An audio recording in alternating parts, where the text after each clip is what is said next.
I want you to think about the first time in your life where you experienced joy, bliss, and happiness. Your very first memory. Where were you? Who were you with? How old were you? What were you doing? I want you to go there. Stay there. It's okay, you can press pause. For me, that experience was in October of 1983. I was in my living room with my mother, and we were watching Baltimore Orioles play the Philadelphia Phillies in the 1983 World Series. Cal Ripken just caught the line drive, and we were world champions. And I always remember, and will always remember, looking back at my mom smiling and being incensed with the feeling that I had and the happiness that I had. And what did I do next? I went into my kitchen, I took pots and pans out and took off. I took off down the street and ran, banging my pots and pans. And I'll never forget it. I was running down the street. Everybody started coming out, right? Everybody had that feeling of community and love and happiness.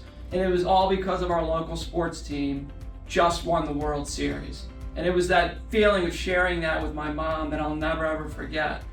This experience cemented a love affair with my community, my family, sports, and the effect that it has on people. And I go to that special place often. Today, we're going to focus on being a kid, happiness, experiences, community, and of course, as your investment advisor, money. I'm Mark Palick, and I feel like a kid again because the Orioles just won the American League East, and we're going to the playoffs, and we're going to win the World Series again. Speaking of being a kid, remember how easy it was to laugh, to smile, to be free of judgment, to be curious, to dream, to be excited? I remember because I see it in my daughter Piper every day. What about your best and most favorite experiences? Being in love, listening to music, watching the sunset, laughing, having friends, the sky? Did you notice and realize that all these experiences were free? Well, what about the experiences that cost money? What awesome experiences have you had where you had to throw down some money?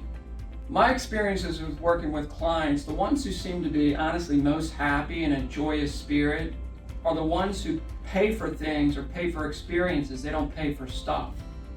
It reminds me of an experience that I'd like to share with you. In 2000, I was 24 years old, just less a year in this industry, in my profession, but I was broke. But I did have some friends, and I did have the Baltimore Ravens. And when the Ravens won the Super Bowl that year, I remember it so well and vividly that I shared that experience with about 30 to 40 to 50 of all my buddies and friends for maybe about $10 for beer money. And then we all went out to Fells Point and took it all in, and I still have pictures to that day. And I remember that moment like it was yesterday. It didn't cost me a whole lot. Fast forward to 2012 and things were different. I was dating my soon-to-be wife Tiffany, and after the Ravens clinched the AFC Championship, I called her on the phone and said, book the flight. We're going to the Super Bowl. And Tiffany asked, how are we going to go? And I said, I'll figure it out. Figure it out I did. We had a blast. I bought Super Bowl tickets, spent a little money, but created an experience that we'll never ever forget. So today, in celebration of Orioles magic and the passing of the great Brooks Robinson, I want you to dream about your magic. What do you want your magic to be? What do you want it to look like? Will it be free? Will it cost some money? Either way, I want you to enjoy it all and be a kid and share your experiences with friends, your community, me. You can have the time of your life. We've got magic to do. Let's get going.